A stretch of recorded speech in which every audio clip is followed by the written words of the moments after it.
Hi hello నమస్తే friends. మీరు చూస్తున్నారు కేసీఎన్ తెలుగు బ్లాగ్స్ ఛానల్. ఈరోజు మనం చేస్తున్న వీడియో వచ్చేసి ఓంకార పుణ్యక్షేత్రం మీద అండి.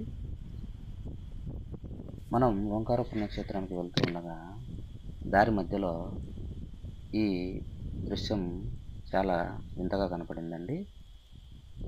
ఇక్కడ ఒక హోస్ట్ చెట్టు కాండంలోకి ఒక పారాసైట్ మొక్క యొక్క హస్టోరియం చొచ్చుకొని పోయి సపరేట్గా అదొక చెట్టులా పెరుగుతుంది ఫ్రెండ్స్. ఈ పారాసైట్ మొక్కలు రెండు రకాలు ఉంటాయండి. ఒకటి వచ్చేసి హెమి పారాసైటిక్ మొక్క. ఇది కాండంలో నీరు మిగతా పోషకాలను మాత్రమే శోషించుకొని తృణజన్య సంయోగ క్రియను మాత్రం సొంతంగా చేసుకోగలుగుతుంది. అంటే కొంత భాగం మాత్రమే అతిదేయి మొక్క పైన ఆధారపడి ఉంటుంది. ఇంకొక మొక్క వచ్చేసి హోలో పారాసైటిక్ మొక్క. ఇది హోస్ట్ ప్లాంట్ పైన పూర్తిగా ఆధారపడి ఉంటుంది. ఎందుకంటే ఇది పూర్తిగా కిరణజన్య సంయోగ క్రియను కూడా జరుపుకోలేదు.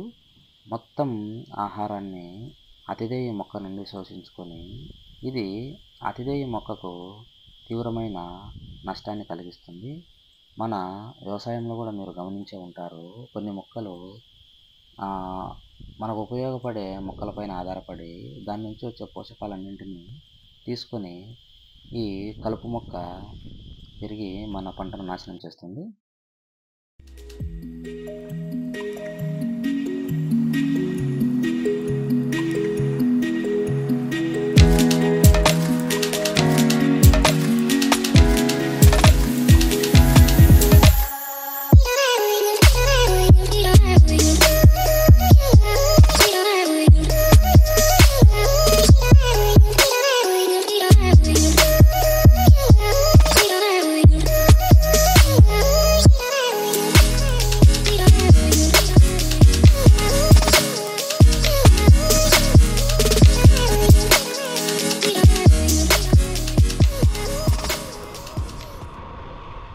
ఫ్రెండ్స్, మనం ఇప్పుడే ఓంకార పుణ్యక్షేత్రాన్ని రీచ్ అయ్యాము. దారి చాలా అధ్వాన్నంగా ఉందండి, మీరు గమనించే ఉన్నారు. ఇక్కడే ఇలా ఉందంటే ఇక పైన వెంకటేశ్వర స్వామి ఆలయానికి వెళ్ళే మార్గం ఏ విధంగా ఉంటుందో అర్థం చేసుకోవచ్చు. So we reached Omkaram.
So friends, ఇది ఓంకార వెంకటేశ్వర స్వామి ఆలయానికి వెళ్ళే మార్గము.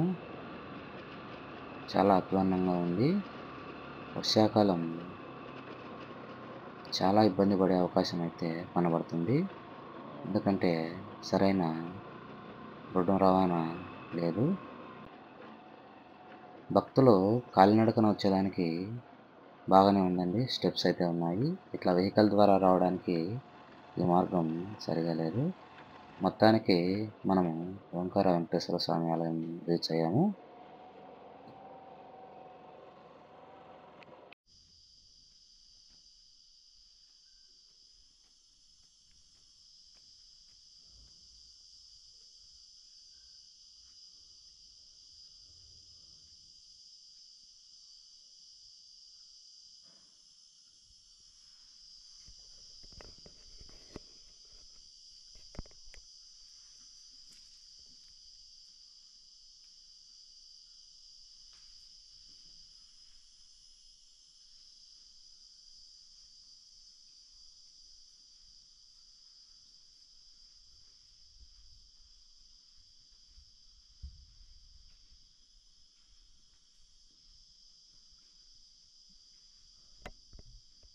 ఫ్రెండ్స్, ఈ గుడిలో మీరు గమనించినట్లయితే వెంకటేశ్వర స్వామి అదేవిధంగా అమ్మవారు ఇద్దరు ఒకే విగ్రహంలో ముందు వైపు స్వామివారు, వెనక వైపు అమ్మవారు ప్రత్యక్షమవుతారు.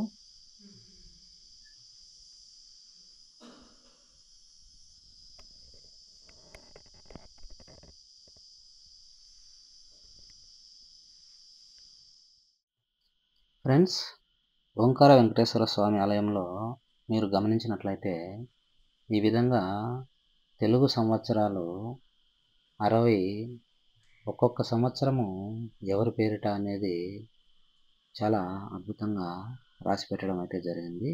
మీరు కూడా ఈ దృశ్యాన్ని వీక్షించండి.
ఫ్రెండ్స్, ఇప్పుడే మనం ఓంకార వెంకటేశ్వర స్వామి అమ్మవారి దర్శనం చేసుకుని మధ్యాహ్నం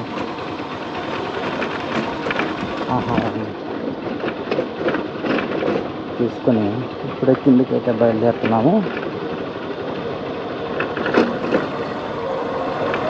ఆలయానికి ఆధ్యాత్మికంగా ఉంది, ప్రశాంతంగా మనసుతో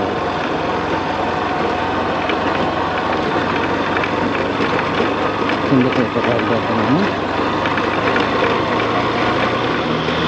ఓ ఫ్రెండ్స్, ఇదైతే నా ప్రమేయం లేకుండా ముందుకు వెళ్తుంది.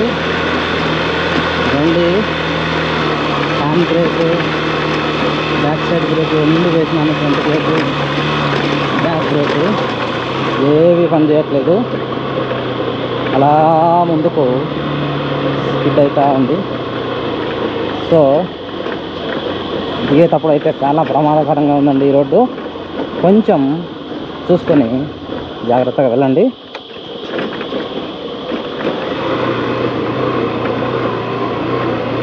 పొరపాటున క్లచ్ మీద చేయి వేస్తే బండి మన కంట్రోల్ తప్పే అవకాశం అయితే ఎక్కువ ఉంది.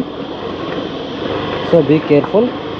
చూడండి, ఇక్కడ బండి మన కంట్రోల్లో నుంచి తప్పించుకోవాలని చూస్తుంది. జాగ్రత్త.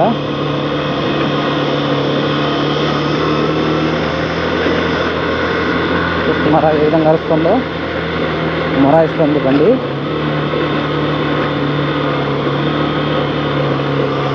చాలా ప్రమాదకరమైన మలుపు కూడా ఉంది ఇక్కడే. ఊరంతా కనపడుతుంది ఇక్కడ నుంచి చూస్తే.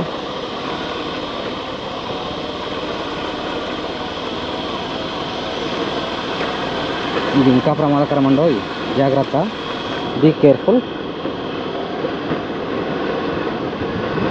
స్కిడ్ అవుతుంది ఫ్రెండ్స్, నిజంగానే చాలా ప్రమాదకరంగా ఉంది. అసలే ఇది మట్టి రోడ్డు. ఇప్పుడైతే కొంచెం ఇబ్బంది ఏమి ఉండదు, కానీ మరి వర్షాకాలం ఎక్కేటప్పుడు దిగేటప్పుడు భక్తులు ఏ విధంగా ఇబ్బంది పడతారో తలుచుకుంటేనే భయం వేస్తుంది. కానీ ఏం పర్లేదు, మనం దైవ కార్యం కోసం వెళ్తున్నాం కాబట్టి అన్నీ ఆ దేవుడి ముందే భారం వేసి వెళ్ళాలి.